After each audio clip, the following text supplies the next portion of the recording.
Alright, today I'm going to show you how to make a pinch bowl.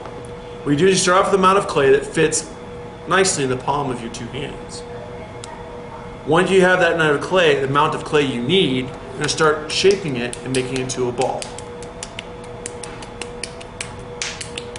It doesn't have to be a perfect ball, but it should be somewhat of a ball of clay.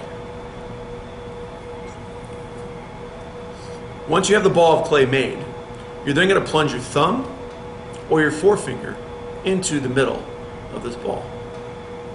How you do that is, well, you take your thumb, put it above the ball of clay that is cupped in your off hand. If you're right-handed, it's in your left hand. If you're left-handed, it's in your right hand. Some people do struggle with the thumb part, so don't be scared to use your pointer finger if you want to. That's no problem. So I take my thumb, I push it in, and I kind of twist it into the middle until I feel pressure against the back of my hand. The reason why I twist it in there, it helps keep it in the center. Once I feel pressure in the back of my hand, I can take it off, I look at the hole that's inside there, and then I'm going to put my thumb back in, put my pointer finger, middle finger right outside of it, and I'm going to slowly begin to pinch and work my way around it. Now I'm not squeezing really hard. I'm giving nice, even, consistent pressure as I'm doing this. Once I feel like it kind of thin, I work my way up a little bit, up the walls, and I slowly begin to work my way up the wall every time it gets thin, until I get to the very top of the piece.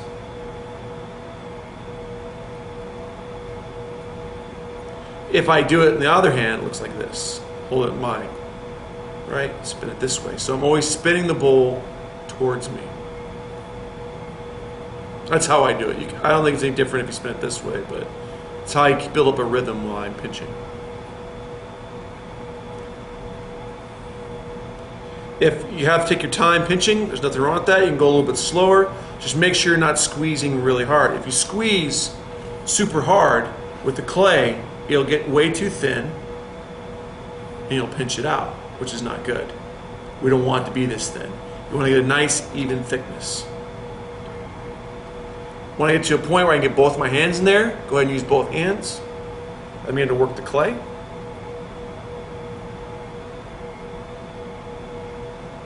You may get some cracks on the lip. That happens. Don't worry about them right now unless they get really big. You can kind of blend them and smooth them out a little bit. If they keep reappearing, at the very end you can really smooth them out really good, and I'll show you that. What I want to do is I'm slowly working my bowl as best I can. Get my thumb in there as deep as I can. I'm going to work the clay. Leave the lip thick. Don't pinch up here. It's the last thing you're going to do. So I'm working to get the thickness I want, and then I come up here at the top, and I slightly pinch out the lip. Notice also the bowl never touches the table. If I have to rest the bowl, I'm going to place it in a little yogurt cup like this, so it has something to rest on, or I'll have that available. Just put it on the lip like this. Once I get the pinching done, I'm going to use this thing called a rubber rib. They're located in your toolboxes. Mine's a little different looking than yours, but it's all made out of rubber, does the same thing. I cup it in my hand, and I'm going to do a motion like this. And what I'm doing is I'm pulling the clay and stretching it out. So I put this in, I cup it in my hand, and I kind of begin to work it.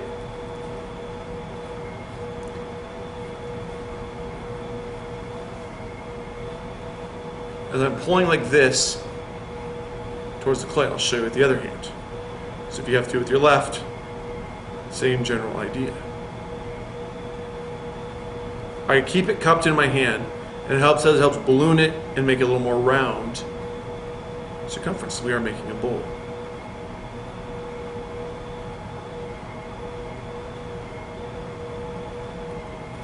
You'll have some marks in there, but that's okay. You can smooth them out with your hand.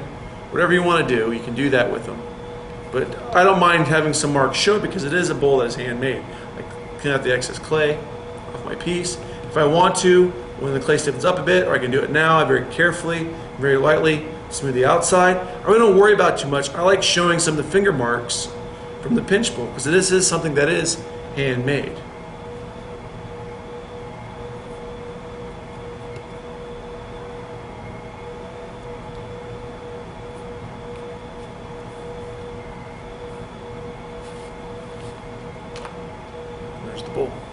Now, one last thing you got to do is you got to add a foot to the bowl.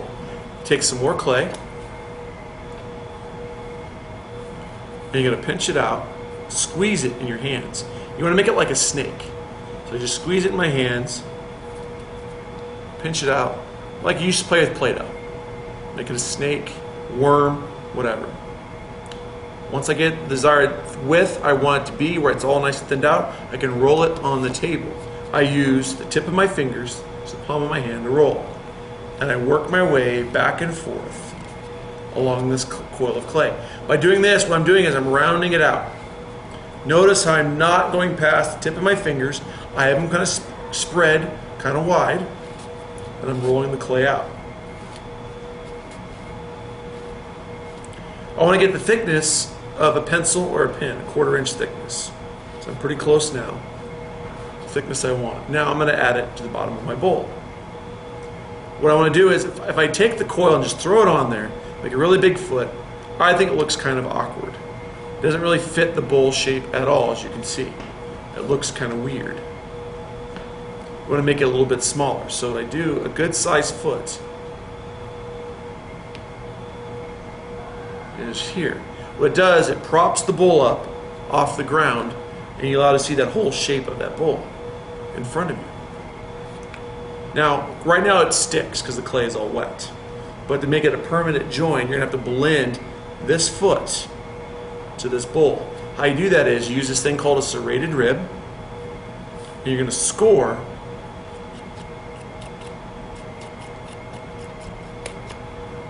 the foot, and then you're going to score where I'm going to attach it. I then take some slip that's in this container.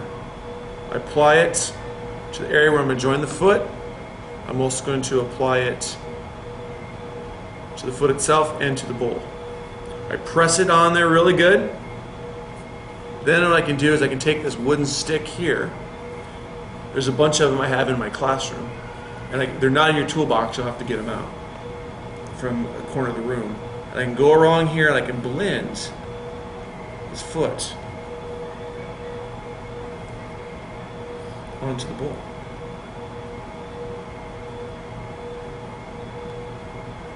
Don't worry about how it looks at first. It's going to look a little rough because I'm going to have to go back and do some finishing on it afterwards.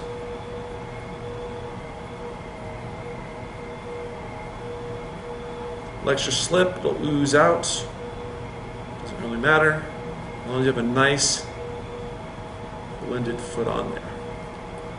You can, if you don't get the foot on the same day you make the bowl, don't worry about it.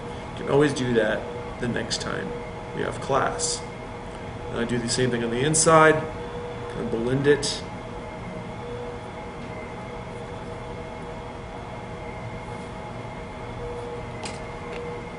I have a nice foot added to my bowl. Gives you a nice look, nice little line. This is all done with your hands. Now, what's it look like on the inside? Let me cut it open and show you.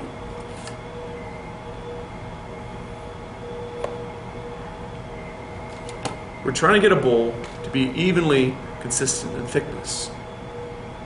1/4 inch thickness all the way through. I can make it a little bit thinner, but it causes the bowl to be a little bit flimsy. So you want to be careful of that. But a 1/4 inch is this thickness right here throughout the bowl. Still, the clay we use needs to be a little bit thick. As you can see, the foot is well blended into the whole surface. It almost looks like one completed piece throughout. And this is what a pinch bowl will look like. You won't have to cut yours in half. But this is the end of the product.